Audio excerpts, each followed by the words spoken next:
Welcome to another beautiful edition of the Locker Room and Voice of the People TV. I am Jerry Apeliohai, and of course it promises to be exciting as we have an absolute thriller of a show for you.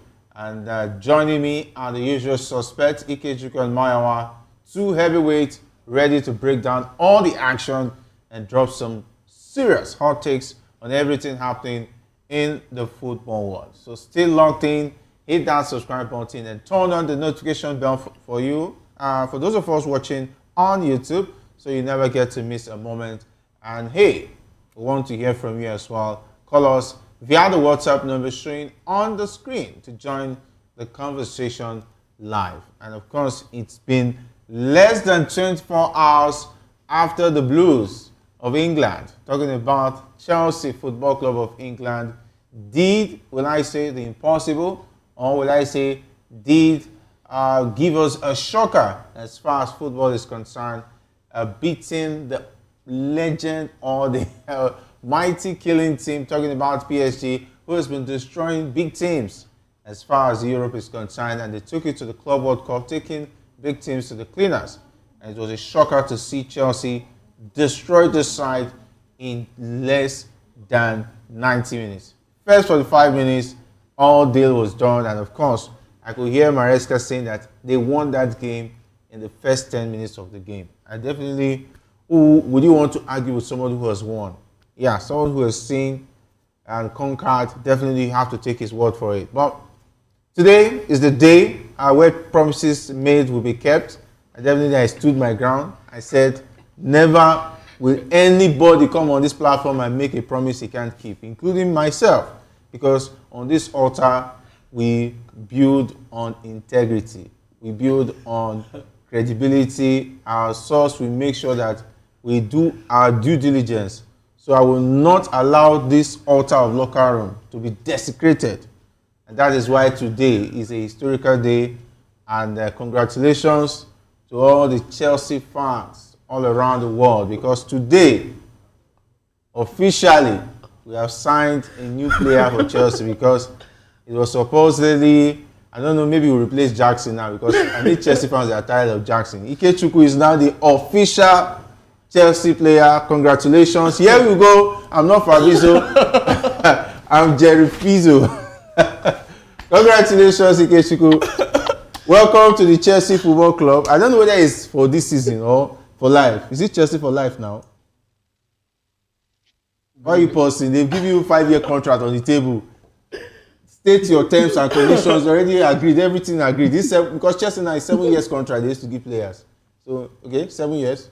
Well, Jerry, this is pretty much like a man saying, I'm going to marry you. Okay. Of course, that is a statement he's going to keep. But when he's going to marry you, you have to wait. No, this marriage is made.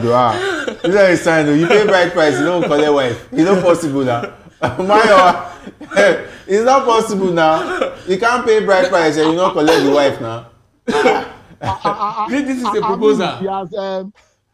He has done engagement. God bless you, my brother. Showed up God bless you. In front of the priest. God bless you, my He brother. has already showed up in front of the priest, and the evidence is there on his neck. He has already given the wife. My brother. So let's wait. So let's wait. No, we don't have to wait anymore. This one is the court. We've done introduction. See, let's wait like, for the it's just for like, the official. No, I mean, you can do introduction. Wait 2-3 years before you go for marriage. No, you did your no, calm down. You did your introduction last week.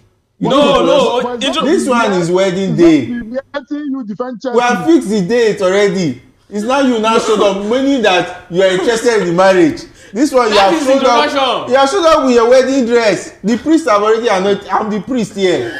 You are going nowhere. The marriage is signed, sealed, and delivered. I mean, that's the wedding ring on his body. Hey, wedding ring is there now. What else are you looking for? The marriage is signed, sealed, and delivered. I mean, it's so good to be part of a winning team. I know you don't know what it feels like to actually win the World Cup. We won the Club World Cup. You've not won this format. This is not just format or no format. We won the Club World Cup. This is not just. This is not just. See, Oga. This is not just. If I check my trophy cabinet, I have Club World Cup 2. recent ones. So anyone you want to say? What do you mean recent one? You are old glory. That's what you're asking. No, we still want Club World Cup. When By did you? FIFA. Jerry. We won the 2020 now. It does not mean anything. 2019 we won the Champions League. Jerry. The 2021 We are discussing a 32 team format. It's not just concerning me. It's like The first of its kind. Okay, that means the Champions League that Madrid won, the first one, because they've increased the numbers of the format. So that means the Madrid doesn't have 15. When you won your Club World Cup, Jerry. When you won your Club World Cup, Madrid, how many years did the bat stay on your? Does that mean that? How many years? The following season, we won the badge of FIFA Club World Cup. That's why how many years? The following season, that was 2021. 1 year. Yes. This one is going to stay for 4 years. That's 4 years. That's their business. For 4 years. It's going to stay for 4 years. Jerry. That's their business. Yes. Jerry, congratulate me. Congratulate you for what? I see. He doesn't want to congratulate me. This is my first. Congratulate me, the world champion. This is my first arrest. You want me to congratulate you? You were Manchester United on Friday. I am an Enyimba fan. Chelsea. Maiwa, please. I am an Enyimba fan. This is not by choice. I am an Enyimba fan. No, you are a Chelsea fan not by choice. How? But how? By force. Because did you put a gun on my head? I put a locker room gun on your head. Jerry, congratulate me. This is the second time you are doing this thing. How would I congratulate you? This is the second time. This is a marriage. Remember when Manchester United played the semi-final? Choice. Jerry refused to congratulate me here. I won't congratulate you because now I'm a Chelsea fan. I'm saying congratulate me. How would I congratulate a Man U team that got to the final? Just like okay, congratulate me for winning the World Cup against almighty PSG that destroyed you. I should congratulate PSG for being at the final of the Club World Cup. Not knowing whether they're going to win it. That was the same case of Man United now. They were in the final, doesn't mean you have won it. No, see, Jerry. So this one, you have accepted a winner not by choice. So you don't want to congratulate me. Not by choice. So by hook or crook, you are going behind the scene to queue up with a winner because your team have refused to win trophy. Maiwa, don't let me congratulate you. I'm a Chelsea fan. Congratulate me. You're a Chelsea fan. No. Okay, Maiwa, why you congratulate me? You are going to join somebody who have already succeeded. Why congratulate me? If Jerry will not congratulate me. You have betrayed the Red Devils, so why should I congratulate you? Okay, now. I mean, you left like a thief in the night now. Okay, on Friday, you were in red. No problem. On Monday, you are in blue. I'll congratulate myself. I will not congratulate him. No way. He doubted Chelsea's capability of winning this match because he was so convinced that PSG had it all. So that is why he took everything that know how it's not going to happen. I will go to wear the Chelsea jersey if they win. So I will not congratulate you for that. A team you underrated. No, Jerry. That's taking glory. This is the stuff. This is what makes champion. Don't be an opportunist. You also this guy Jerry wants to reap what he did not sow. Jerry, a lot of Liverpool fans. Not on this platform. A lot of persons became Liverpool fan because of the Istanbul miracle. Those ones, when they were becoming Liverpool fans, I knew they were opportunists. You get. But till today, many of them are still Liverpool fans. If they now continue the trend, if you are still a Liverpool fan, those years were suffering with Kenny Dalglish, Roy Hodgson, all those quack coaches when Jay Sperling was our star. You know what I've been through because of Chelsea? Congratulate me, my brother. Chelsea, how? Yes, see, don't come on this platform blaspheme. Jerry, don't come on this platform blaspheme. You bear me witness that I've never been on this platform at any point to criticize Chelsea. Yes, Maiwa. Because there's nothing. How? Have I ever criticized Chelsea here before? Yes, now. You said Osimhen shouldn't stand for Chelsea. Remember? That's not criticism now. What is that? No. That is what? No, that's not criticism. You say Chelsea does not have what it takes. They should not sign your Chelsea. No. You want me to say? That's not what I said. See, See, Jerry. I said he should not sign for Chelsea because wait now. I have a long background. I will bring your Jerry, no. I will bring your Let me tell you what I said. I will bring your words word for word out to. What? Okay, what did I say? Bring it word for word. This platform. Bring it word for word. Bring it word for word. Alright, let's not. We'll get to that part of the show because let's not deviate. But we officially crowned him. Thank you very much. Chelsea fans, congratulate me again now. I can't congratulate you too much. I say you've not congratulated I don't want me. to get carried away now. Okay. Why are you two? You're here to congratulate me. Oh. He has already said his own bit now. No, he hasn't. Well, you left like a thief in the night. I congratulate you now. Congratulate me now for leaving for going to where the grass is greener. This is what they call forced marriage. My first wife. You forced yourself into marriage. You know. When you impregnate the lady, you have no choice. Yes, now they say go and stay with him. Yes, this is a forced marriage. It was even the Chelsea fans were not even happy when you were saying that, but they wanted to at least shame you. Now they've shamed you. You are wearing their jersey. I think they might even write to us that you should not spend more than 48 hours in that jersey. I'm waiting for Chelsea fans. Do you accept him or you should go back to Man U? I'm not a Man U fan. I'm an Eimba fan. Blue has always been my color. Do you accept this new signing or you prefer? Blue has always been my color. I'm an Eimba fan. I mean Jerry, you know I'm an Eimba fan. Or you prefer Nicholas Jackson or you want this one? Talk. Have I been part of another show that is called Locker Room? Are you not a Manchester United fan? How come you are now? I am a Manchester United sympathizer. I'm a Manchester United sympathizer. Wow. It's different. I'm really surprised. He's coming with a new party, political party. When he start that party, he will put it on social media. He will not care. He will go and have his fellow politicians and voters to join him because I don't understand. But anyway, let's talk about the Super Eagles where the goalkeeper, Maduka Okoye, is optimistic about Nigeria's chances of qualifying for the 2026 FIFA World Cup. With 4 matches left in the qualifiers, Nigeria needs to win all their remaining games and hope their rivals drop points. But I think this has been overflogged. I think there's nothing different from what we've seen so far. The last game against Zimbabwe, they played a draw. They needed to win that game. They said it before those 2 games. Nigeria is going to win their remaining games. I think you came on this platform. Thank God, received plenty. But I say they go win all the games. Zimbabwe game came. Are you still on that? I think the next match, you're not soft pedaling later. You started changing political. No. Political gimmicks. You are still on the existing protocol. They are still going to qualify and win the remaining games. The remaining 4 games. Okay, you said they are going to win South Africa and win the remaining 4 games. There's now left for whether they will qualify or they will still qualify. Nigeria will qualify. Not that when they don't qualify, you want to wear South Africa just from here. Why?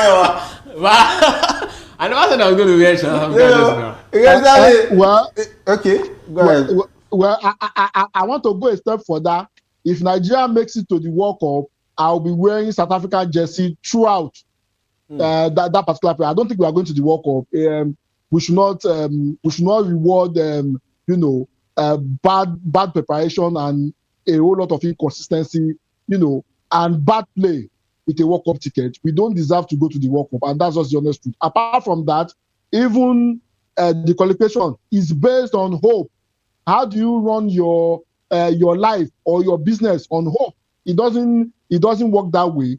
We have not put in the work. We don't deserve to be at the World Cup, and that's just the honest truth. I mean, are we saying we are more deserving than those that actually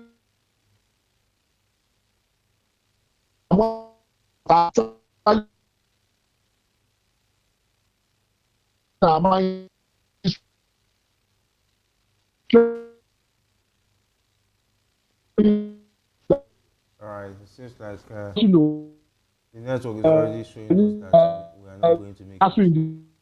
I don't know. Anyway, it's not left for the Super Eagles because as far as I'm concerned, I'm not going to be staking anything on that team qualifying for the World Cup. It will take a miracle, which I see not happening. because they had all the chances. Because take a look at that group from the get-go, everything was supposed to be riding in Super Eagles' favor. The only team I thought would be giving the Super Eagles a run for their money was South Africa. But unfortunately, they're struggling against Rwanda, struggling against Lesotho. Zimbabwe will come to Nigeria back in the day. Amadou Shaibu, you trust him now. You only just get 1-0. Zimbabwe will lock shop. He will not even waste time be doing attacking football or whatever. Highest, if they do anyhow, he will give them 3. He will lock up. But away, he's going to get his 1-0 and qualify for the World Cup successfully. And unfortunately, the coaches who were doing that for us have gone. Talking about home-based coaches, it used to be Amadou and Keshi at a point. Yeah. Unfortunately, they are not late. The thing is, back in the days, yes, you have to also give, you also have to praise the players that he actually had at his disposal at the point. The top quality players. Yeah, compared to the ones we have now. And compared to the ones we have now. And of course, many of those guys actually were basically homegrown, so they understand the assignment. They understood the emotion of the people. They know what it means to actually lose, putting on that jersey. So they want to give it all. I mean, a lot of them. I mean, these days, many of these players are actually, perhaps foreign born. So if they even lose, it's not really. There's no much of an emotion that is attached to it playing for Nigeria. So some of them just show up like they are going to school or just want to go for one very interesting session. So you understand. So it's quite different from what we have now. And now it's going to be and again you also have to look at the fact that football is also developing, and we as a country we fail to also develop as in line with it. Back in days in the 90s and of course early 2000s, even to the around 2010, we still have that edge over all of these teams. But now many of them also have. You look at Lesotho, you'll be surprised. Many of their players also play abroad. Back in the days, they really don't have that luxury of their players playing outside the shores of Africa. But now you look at many of these countries in Africa, many of their players also play abroad. So that's exactly where it becomes difficult. And of course, South African League is also an opportunity for many of these players across Africa. Like of Lesotho, Zimbabwe, many of their players play in the ABSA, and that's exactly why a lot of them have also improved in terms of their overall output.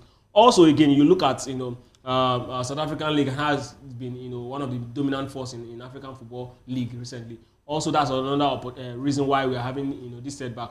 Plus the fact that our own league has also regressed over the years. So if you put all of these things side by side, you understand why we are actually in this situation. If you give the likes of late Amadou Shaibu and Stephen Keshi this quality of players, they will struggle.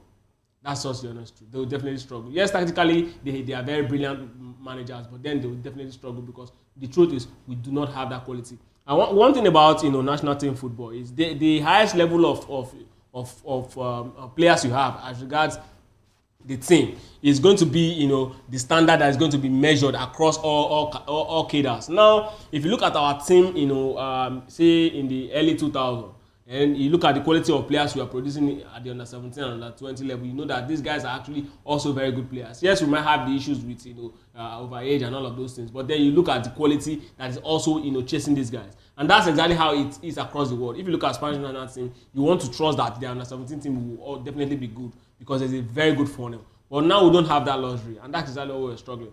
Back to the fact that we qualify, or back to what Mariko Okoye is saying. The truth is, it's good that the players are themselves very optimistic, because the only thing that can actually stop you from your dream is you yourself. When you start having doubts about your ability, it becomes a problem. So since they've shown, a couple of them have been coming out to say they can still make it to the World Cup, and of course, we are not going to be the ones on the pitch, right? And if the players are coming to say they trust the process, they believe they can actually do it, then I don't have any reason to doubt them. That's exactly why I'm still very much optimistic that they're going to make it to the World Cup.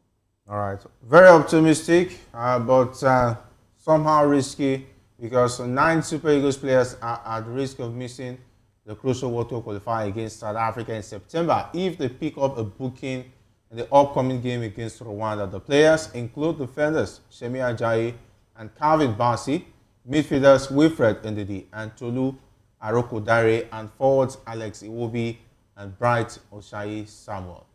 These names are big names in the team. Imagine 2 or 3 of them are missing. How difficult will it be to get replacements in the game against South Africa in the event they pick a yellow card against Rwanda? It's going to be quite tricky. This is not a situation we want to find ourselves.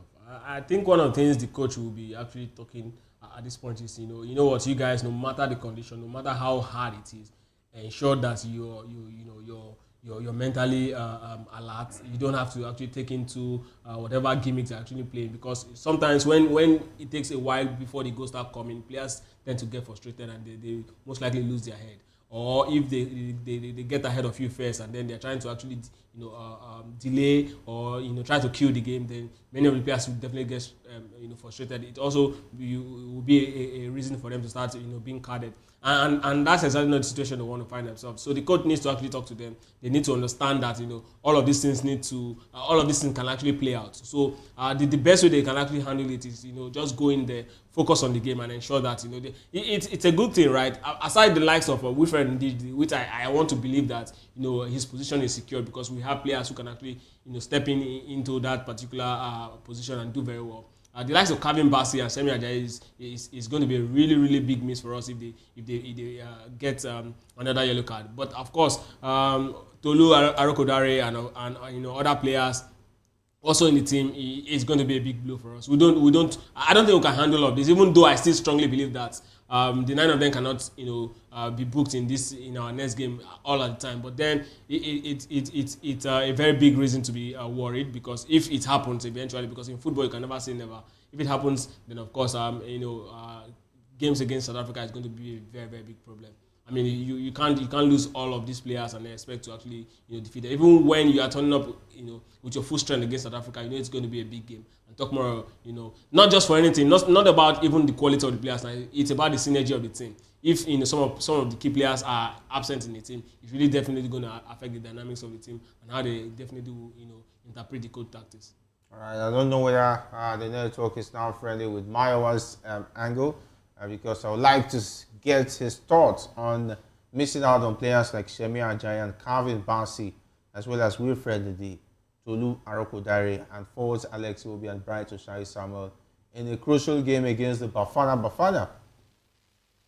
Well, I mean, it's going to be very, very difficult. Even when they were around, we struggle against teams that you expect us to beat. It's going to be very, very difficult. And I hope, for whatever reason, something strange does not happen. I mean, because we've watched football games before that the game ended up with 16 yellow card and 1 red card. I think 2010 World Cup, if I'm not mistaken. I hope that does not happen in the next qualifier against Rwanda. However, the big question is this: if those players are not available, do we have a suitable replacement? That is the big question. I'll give a typical example. The last concluded Euros, Rodri, could not continue a particular game. Another player stepped up, and Spain eventually won that particular tournament. Do we have such players in our team? If Calvin Bassey and Semi Ajayi are not present, do we have a suitable replacement so that will slot in and will not be able to, fill their absence? Because, I mean, it's a game against Rwanda. We don't know how, how hot that game will be. We don't know the gimmicks they will come up with. We don't know if, mistakes might happen, and the course of trying to prevent Rwanda from scoring goals, some of these key players end up picking yellow card. How do we? That is the big question. This now goes to the coach. The coach needs to, appeal to the psyche of the players. In as much as the game is important, they will have to manage how they go about that particular game. Because if you win against Rwanda and we don't have them available against South Africa, it's going to end disastrous. So it now comes to how they manage the game emotionally and how they fare on that field of play will determine if we have them available, against South Africa. However, the key question that needs to be answered, if not now, maybe much later, is this: we need to have a suitable replacement for majority of our players. We cannot continue to build our national team on the call something key man risk, meaning you do have somebody that can replace the other person if that person is not available. Our team is filled of key man risk, and we need to do something about it as a federation and as a team. All right, and of course, and that takes us to the Super Falcons of Nigeria, and there've been a lot of reactions and counter reactions about what happened in that game against Algeria. the confidence of Mission X is beginning to dwindle after the goalless draw against the Algerian national team. But the Zambians are talking tough. They are called the Copper Queens. Their forward, Rachel Kundananji, is confident that they can beat the Super Falcons of Nigeria in their upcoming quarterfinal match at the 2024 Women's African Cup of Nations. And the lady herself said that believes that her team has the quality to overcome the 9-time champions despite finishing second in Group A behind host Morocco. And of course, after that game against Algeria, are you one of those who has lost faith in the Mission X? Well, I'm not going to say I've lost faith, but of course, You're worried. I'm worried. I think that's the word. And Madugu has really not impressed me tactically. He's shown that outside the fact that these girls have the quality to actually win a game themselves, he's actually not there. He's not the kind of man that is fit to actually lead these girls. And it goes back to what Wadron was talking about, that the girls can actually do it, but then we should stop relying on the talent of the girls alone.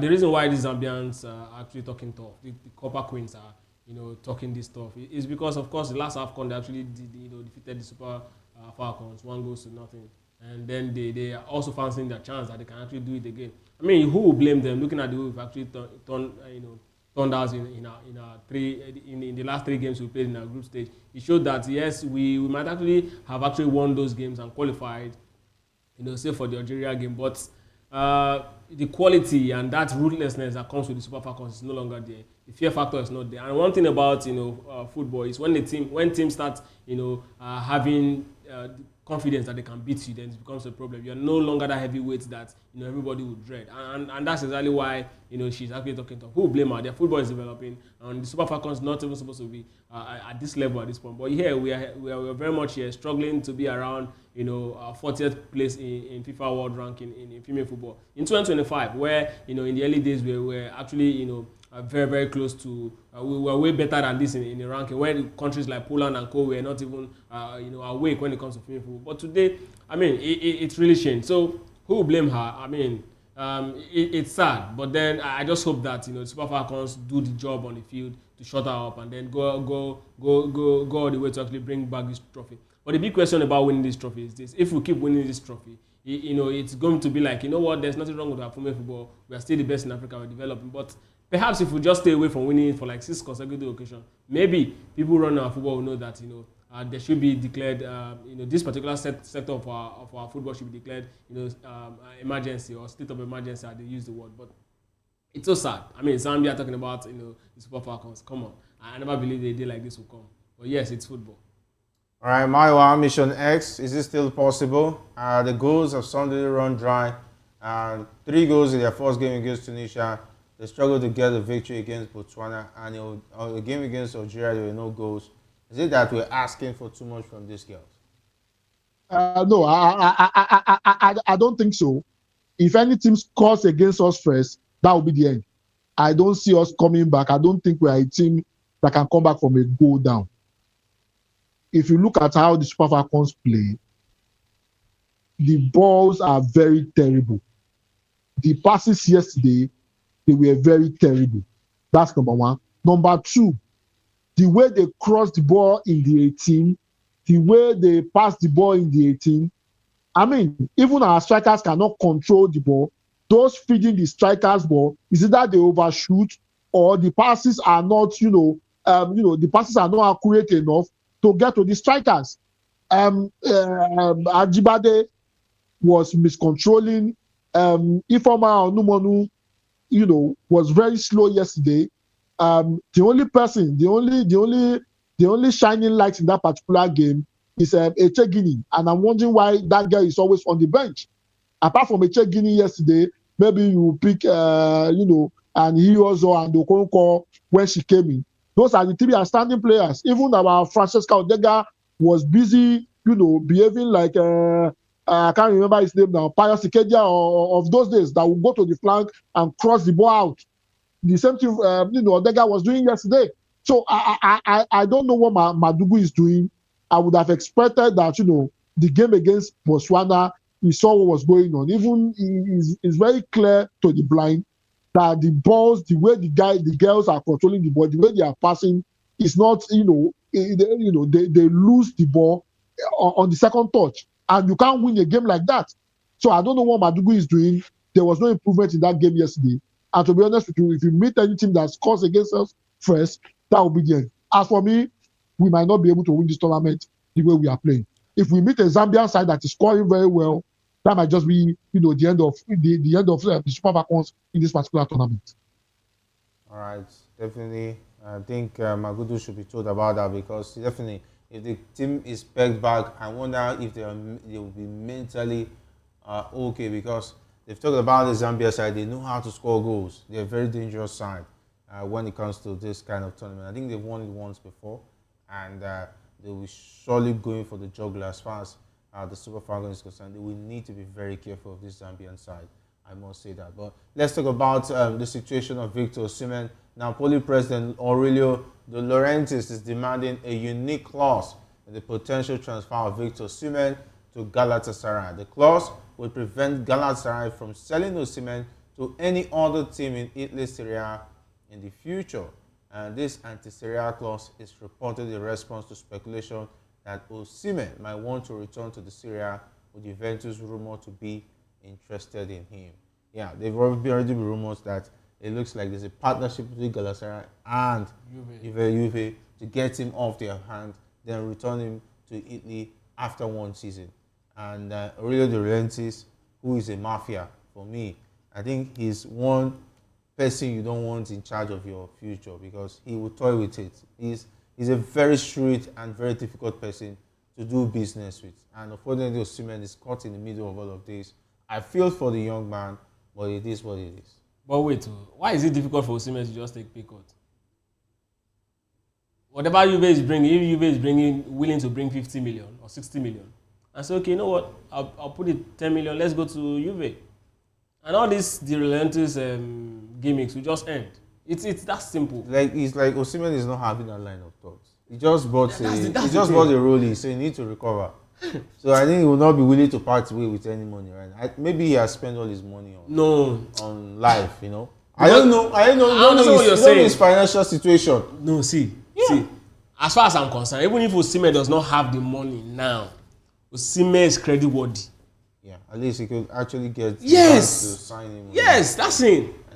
This is something he can do. Unfortunately, he doesn't have people around him who are putting. Because sometimes I look at all of these things.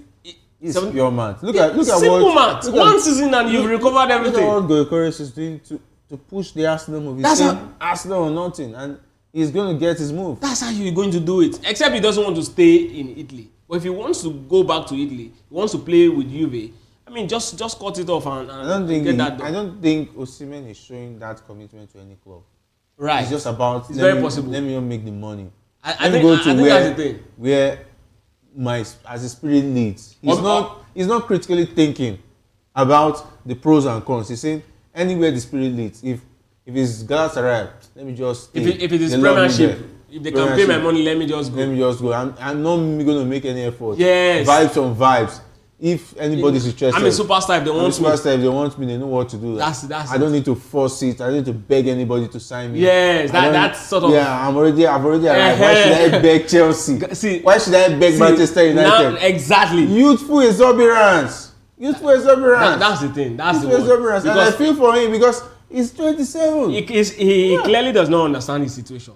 No, he just say, I've arrived. No need to beg anybody. I know. I mean, they'll come for me at the end. Who is serious to buy me? Now Chelsea have said João Pedro is performing. There's a Liam Delap, so that window is closed already. Let me Chelsea be looking for any striker right now. No, that window is closed already. Striker won't be in the conversation. Even Jackson will be looking for where to run to. Yes. Jackson will know his spot is not safe anymore. And Maiwa, it is what it is. Galatasaray is where he will play next season, whether he likes it or not. And I wish him all the best. His conversation among the big boys will not be there, because if they see him still play there next season, okay, he has decided to be a local European champion. Yeah. Well, the thing is this. Let's break it down. I don't think Di Lorenzo is correct by wanting to put that clause in the contract of Victor Osimhen. is practically saying he doesn't want Osimhen to go. If he doesn't want to sell, he should say he doesn't want to go and sell. If he puts that contract in Victor Osimhen's contract and he goes to Galatasaray, Victor Osimhen has every right to sue him at the CAS court, and I think Victor Osimhen will probably win. But that aside, Ikechukwu said something that is very, very important, and I've said these things a couple of times. Osimhen needs to put down money to buy his move away from that particular club. 10 million pounds or whatever it is not a huge amount of money for Osimhen, to be honest. Ikechukwu said something that is very, very important. He is credit worthy. He will have a whole lot of people that will stand for him with that 10 million, and he will pay them back. And the way he's performing, I don't think he will go to Juve and be surplus to requirement. His stock will continue to rise. If he decides to go and play in Galatasaray, that will just be the end for him, because Galatasaray want to sign him. They want to give him at least 3 years deal, and he will not want to play one season. And Galatasaray will put in that clause: if they are paying 70 million, they will say, if you want to go in the next 1 year, if a club that want to come for you to come and pay 120 million. How many clubs will want to pay 120 million for an Osimhen? How many? When clubs are even running away from the 70 million, Osimhen needs to sit down and rethink. This is the last time he's going to sign a very valid contract. And I'm not trying to... A whole lot of people do not get this contract after 30. He should make sure he gets the proper contract, buy out himself, just like Gyökeres has done. He should buy out himself from the contract of Napoli so that he can go to a club and settle down and start. A whole lot of clubs are starting their preseason. Osimhen does not know where he's going to play. To be honest with you, I just hope the people around him, they are not giving him the wrong advice. Because if he makes a mistake and signs the wrong contract now, that will just be the end. A whole lot of potential will just die off because of his carelessness. Let me now tell you something about credit worthy. I think Osimhen is not credit worthy. Why I'm saying this is because if there's anybody that is going to speak for him, to banks for instance, or lenders or whoever, they're going to be football agents. And among the football agents, they've lost all form of respect, all form of they have this idea of Osimhen as a person who doesn't give back to someone who has done well for him, because the contract that brought him from Lille to Napoli is already a stinker of his image. That is why it's difficult for him to get a big agent to speak for him in those doors, to knock on those doors and speak to the people that matter. You know, there's a room where they have a conversation about big players, and there's somebody who speaks for those players, and that word alone can move and open a lot of doors. But nobody is speaking in that circle for Osimhen. Anybody that is in that circle already have a bad thing to say about him, because it's not about what happens on the pitch. People need to be able to speak to you or speak about you up there. No matter what Ronaldo does today, Mendes, of course, is worthy among the circle. One phone call, Mendes can speak to any club president in the world and tell them, don't believe the story you heard. This is the truth. This is the actual situation. And anybody will take a hook, line, and sinker. But who is doing that for Osimhen? Nobody. Nobody, because right now, which agent will stick out his neck for Osimhen with what he did to his last agent, to all his previous agents, and say, oh, I'm going to stand for Osimhen? Osimhen is representing himself right now because he wants to eat his cake and have it. And that does not work in the football circle. It's only if you are doing a Ojuelegba market or my 12 market business, that's when that kind of conversation will hold. I own all the goods, I brought it to the market, I know how I want to sell it. It doesn't work that way until he realizes it. Anyway, he's going to be happy at Galatasaray, but mark it. If he plays one more season at Galatasaray, Osimhen will no longer be in the conversation.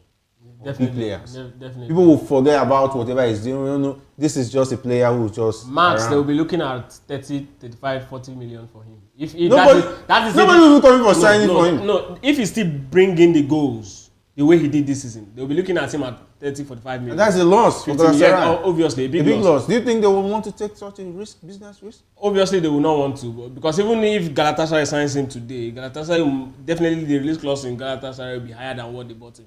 That's business. I wish But- him all the best. But I still believe that Osimhen's image, him as a person. His image right to drop because No, if he plays Galatasaray one more season, I'm telling you, he will No, not be I'm not market talking code about anymore. playing for Galatasaray now. I'm talking about this season now. This transfer torso. If he moves to a bank with his image in that, saying, "Hey, I need this money. This is what I want to use it for." You think any bank is stupid? They will make inquiries. They will find out that his last agent, look at what he did. They will make inquiries and know, does he pay back? Does he do? Does he keep to contract? If the thing is this, right? If Osimhen, I understand the place of an agent in this, but if Osimhen moves to a bank, right, saying, "Okay, I need loan," this is because I mean you cannot tell me a person like JJ does not have image to actually go to a bank to actually get JJ is no, a I'm giving an phenomenon. example. I mean, see, if Osimhen goes to a bank now in Europe and say, "Okay, this is what I need this for," because they are the financial experts across the world who can actually break that door for him. Because now we're talking about money now. We're not even talking about going to. This one is not that tomorrow we say I'm not owing you. No, now as soon as the deal pulls through, as soon as the deal pulls through, He's going to sign a lot of contracts. Jerry, Binding. as soon as the deal pulls through here, the money is going to pay back. That's exactly what it's going to do. Yeah. That's It what. will not be like tomorrow I'll say I'm not owing you. No. Don't even try me. I- They will now use Nigerian police to be looking for you. No, if it is Or Interpol. Jerry, They are looking for you. if it is him, To 30, if it is I'm him taking 10 million pounds from the bank and say, "Okay, We have to you go. take," and then get the balance of it, We have to go. financial expert can actually help him work it out. Well, we have to go. Time really fast spent. I want to congratulate our new Chelsea fan once again, the new signing. And Maresca has been talking. He has been saying that we won that game in 10 minutes. Anyway, it's not his fault. He can brag now, beating PSG in the final. And congratulations to Chelsea fans all around the world. Maiwa, we have to Thank go. you very much. Congratulations to Chelsea well, fans. Yeah. On a sign out, and I hope the right people hears this. Kadiri Kana is currently bedridden. I saw the press release from Segun Odegbami. I hope they come to his rescue. It will be sad if we lose another, legend of the Nigerian league just like that. It's really in terrible shape, and I hope those listening will do something about it. Thank you for having me, Jay. Anyway, his son-in-law is Yakuba Egbini. And He'll be able to come to his father-in-law's rescue. Imba also should come in. I mean, in fact, Imba Nigeria should should come come in. in because Nigeria this is should the come first man that brought, continental glory to. They shouldn't beg Yakubu to take care of his father-in-law. True. That's Yeah, true. he shouldn't miss this one the way he missed that goal. Anyway. Big thanks to you guys behind the scene. Big thanks. Big thanks again to Big thanks Maiwa. Big thanks to the guys behind the scene talking about the lives of Segun, not leaving out Sam as well as San and Jeremiah. My name is Jerry Apela. I'm saying stay safe and if not, don't all, leave the sport.